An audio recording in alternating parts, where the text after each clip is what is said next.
Hello, Steve, Canadian Sasquatch, coming at you with this 24th edition of Mead Mondays. That's right. Thanks to your guys' support and your questions, we've been able to keep this ball rolling and just keep on going. And I still have some questions from you guys that need answers. I'm slowly getting around to them all as they come up. Last couple of weeks have been pretty crazy for me. You guys all know about the video and book renaming, which reminds me, book, please buy it. Mead Methodologies. The links are always down below. This time I'll toss a card up there if I'm able to do a link to the website. Also, of course, make Mead be happy. Canadian Sasquatch shirts also available on those links. They go to my store, which has links to Amazon where you can buy all that stuff. And the store, of course, also has a variety of other things that are useful for making beer, mead, pretty much anything you want to brew.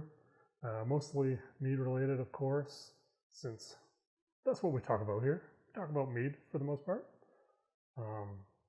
But sometimes we do enjoy a cold brew. This here is Sierra Nevada's Pale Ale. Cheers, everybody.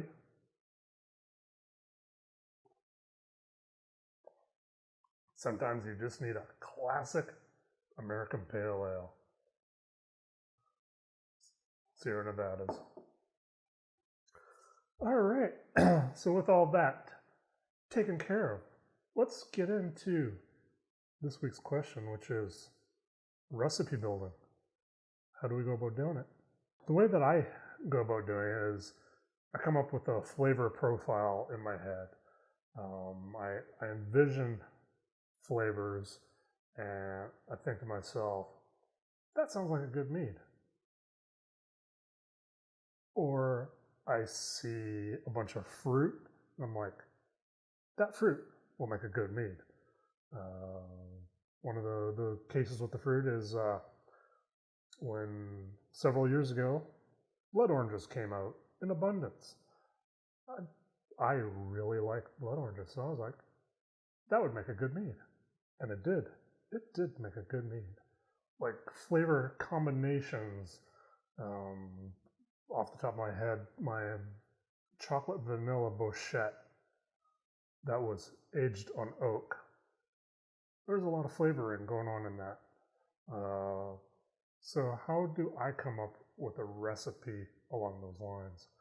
Usually I'll decide on a sweetness, and that's typically always going to be about the same because my beautiful bride and I, we prefer a sweeter mead. So we shoot for meads that are around a gravity of 1020 when it's done. That's pretty much where we like the mead to be for sweetness. From there, we decide on what flavors we want.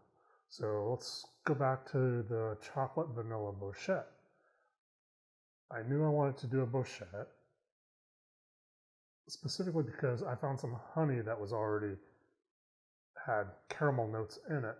And by boiling and cooking the honey, don't ever do it unless making a Bochette, I wanted to accentuate those flavors. So it was a wildflower honey that I got from my local bee lady at the farmer's market. And she gave me a taste of it. I was like, holy cow, this tastes like caramel. So right then I knew I wanted to do a Bochette. I also had the Canadian Sasquatch Mead Challenge, which I hope everybody's getting their meads on for that this year, trying to make that hydromel. But the challenge that year was chocolate. So I'm like, chocolate and Bochette, chocolate caramel. Chocolate and caramel is a pretty classic flavor. So I'm like, all right, let's follow this road. So what else would help accentuate caramel and chocolate? Vanilla. So add a little bit of vanilla to that to accentuate the chocolate, to accentuate the caramel, bring out those sweetness. And then, so you got that going. And it's like already we have a recipe of cooked honey, chocolate, vanilla. And then I got to a certain point where I decided to age it on oak. So I used medium toasted Hungarian oak. And I used that to pull out some more of the vanillins that are in the Hungarian oak.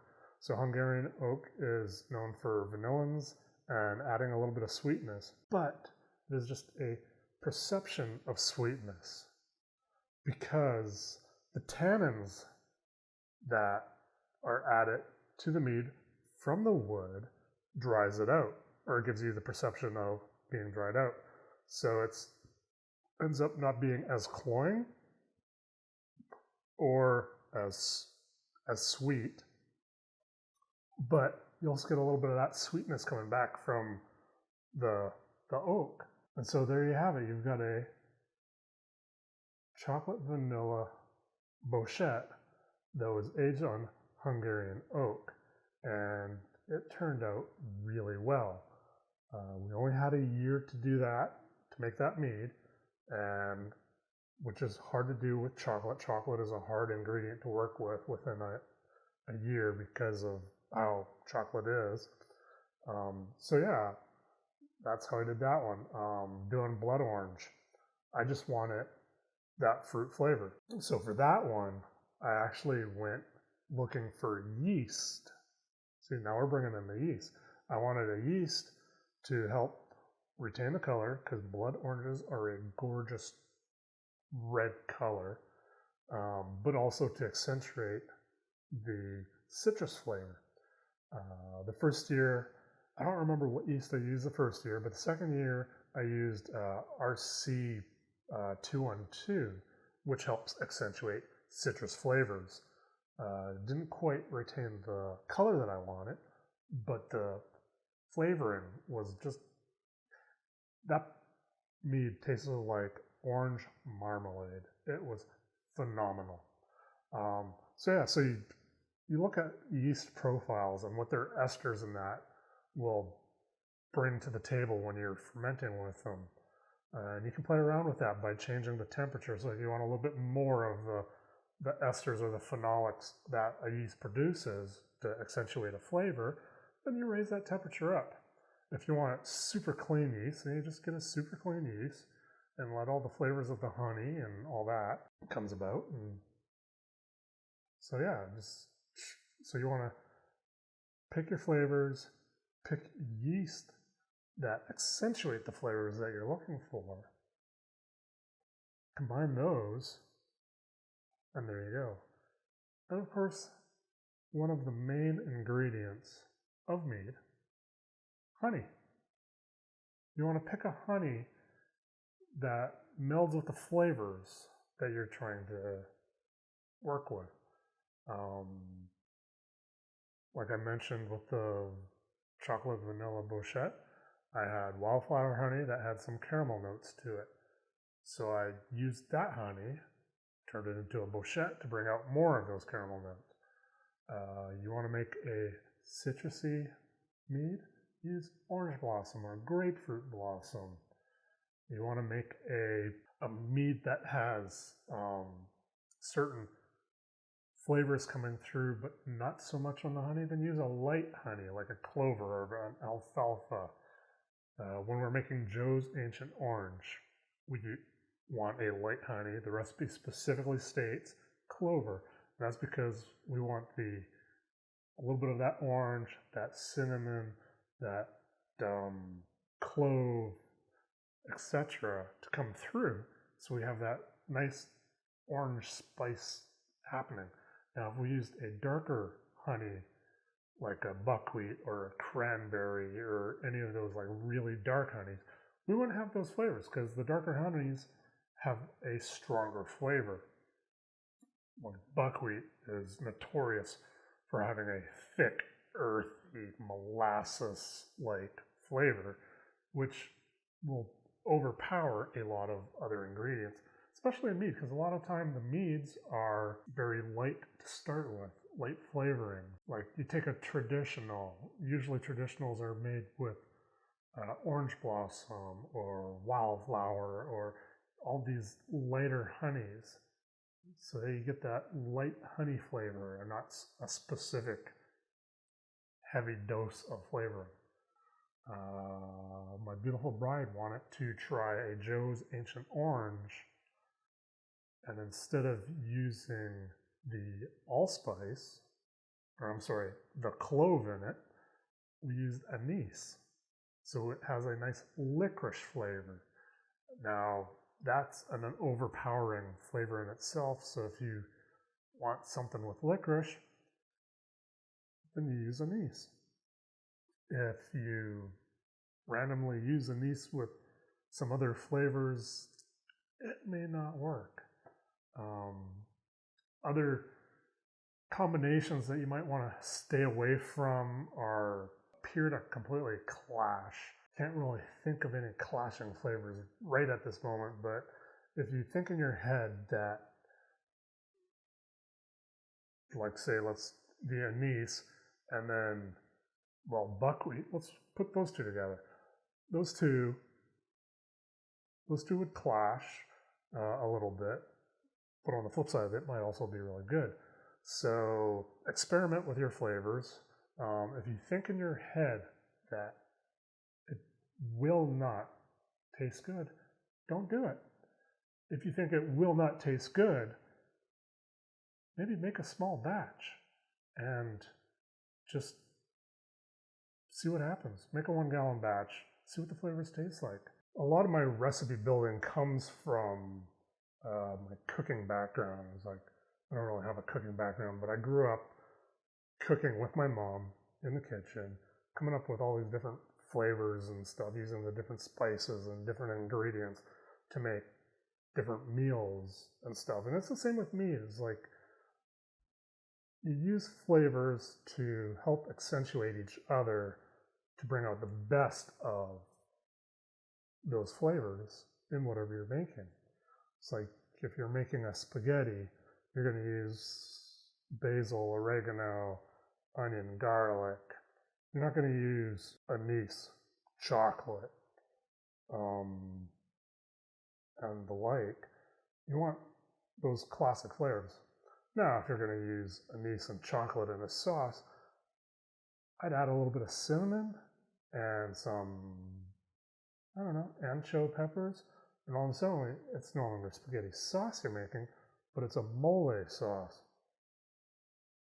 So those flavors that aren't classic for one dish, they might be for another. So you just need to experiment. Get in your kitchen, go through your cabinet. Everybody has a cabinet of spices. A lot of them are like 10 years old, but they're still good. And you can still use those to taste test things. Like get a little bit of oregano, a little bit of basil, put that on your tongue, see what it tastes like. And it's like, yeah, that's classic Italian. Get a little bit of paprika, a little bit of garlic powder, a little bit of, I don't know, marjoram. Now you're getting a little bit more Moroccan or Hungarian type stuff going on. It's the same when you're making mead. You just gotta think of the flavors, taste your ingredients, make small batches to see where these flavors go together. Because again, mead takes time to make. Even the 1 month mead, Bray's 1 month mead, the bomb, that takes a month to make. Flavors change over time. That is another ingredient when you're working with recipes is how long do you want it to take? You want to do it in a month? It's going to have a different flavor profile than if you do it in a year.